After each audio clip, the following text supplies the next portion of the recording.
Hi everyone, this is a video review of the Voltron Legendary Defender Line Attack Voltron. And after this review, please be sure to subscribe to my YouTube channel. Now as for the figure itself, here you can see it out of the carded packaging.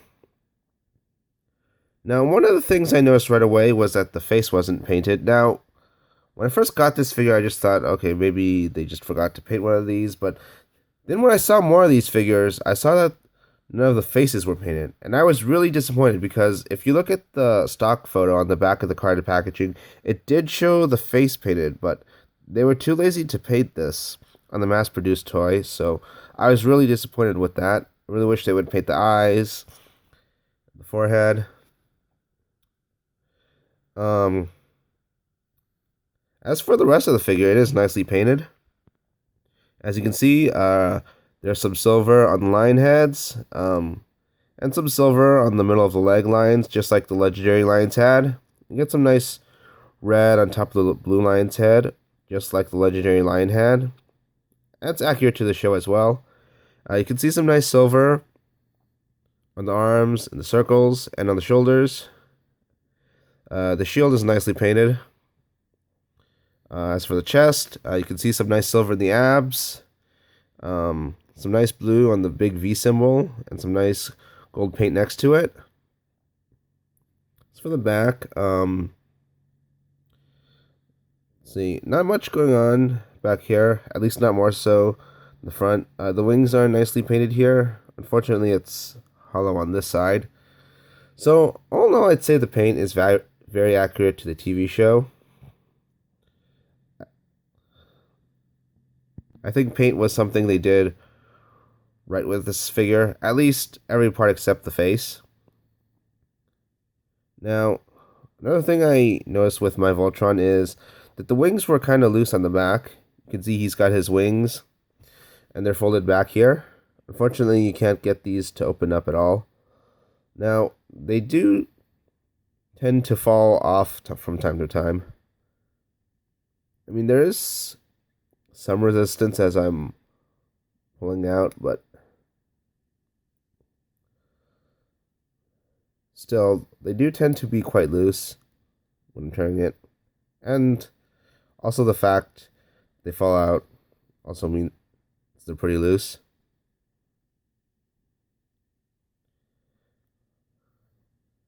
But they are nicely painted. I mean, you get some nice silver all throughout this wing. Really like this thruster thingy here. And I also like the blue on the top of the wings. Now I'm done talking about how this figure looks, so I'm going to talk about the articulation now. Now, I was really disappointed with the articulation. I was kind of hoping this would be like a little Voltron that I could fiddle with whenever. But the articulation wasn't as good as I'd hope it'd be. Taking a look at the articulation, the head rotates side to side that much. Shoulders go full 360, bends at the elbow. You can rotate the lion head here. Unfortunately, there's no swivel below the shoulder or above the elbow. This one, you can move the arm, but I'd be careful with this since the missile does tend to fire easily. There's no button for this. You just sort of push the stick at the back and it shoots the whole green lion head out. Unfortunately, there's no sort of shoulder articulation to get the arms to go out. As for the legs, these do move up about 90, but unfortunately, getting them, you do have to kind of force it, and once you do force it, it makes the legs a lot looser, unfortunately. I really wish the articulation here was better, and I also don't like how you can't fold these legs out to the left or the right. Knees do bend, but unfortunately, there's no articulation in the feet.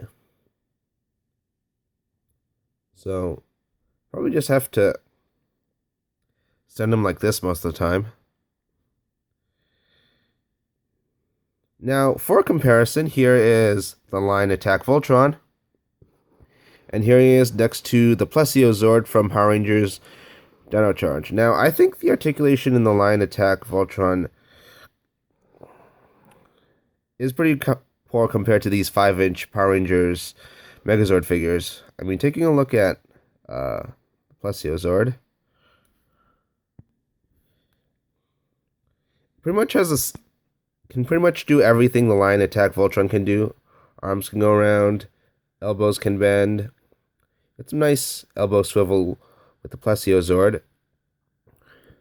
Unfortunately, there's no elbow swivel with line attack Voltron.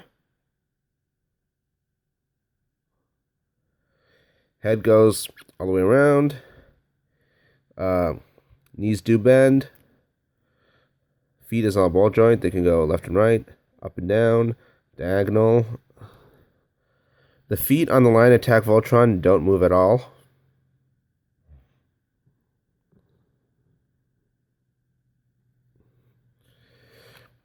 Legs can go back and forth. Do the splits.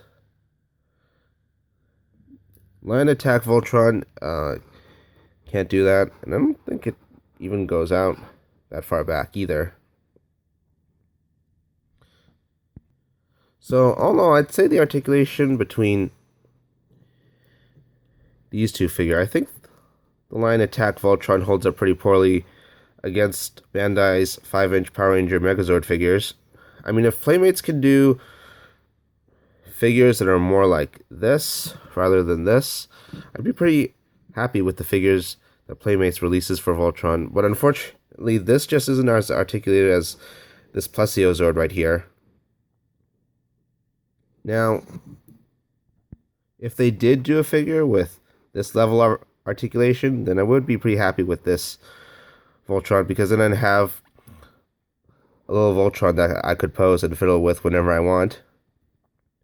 But unfortunately, this Voltron really seems to be more focused more on this sort of gimmick right here, rather than any actual posability that would make him more playable.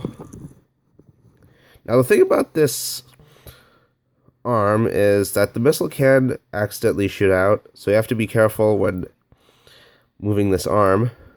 Now, I actually had another one before this where the green missile actually shot out all the time, and and it would just pop out every time I put the missile in, so I had to return that one and get this one. I mean, the last one I had, the wings were tighter, and I was kind of disappointed that the wings on this one were looser, but I did think this was a better figure. There were other problems with it too.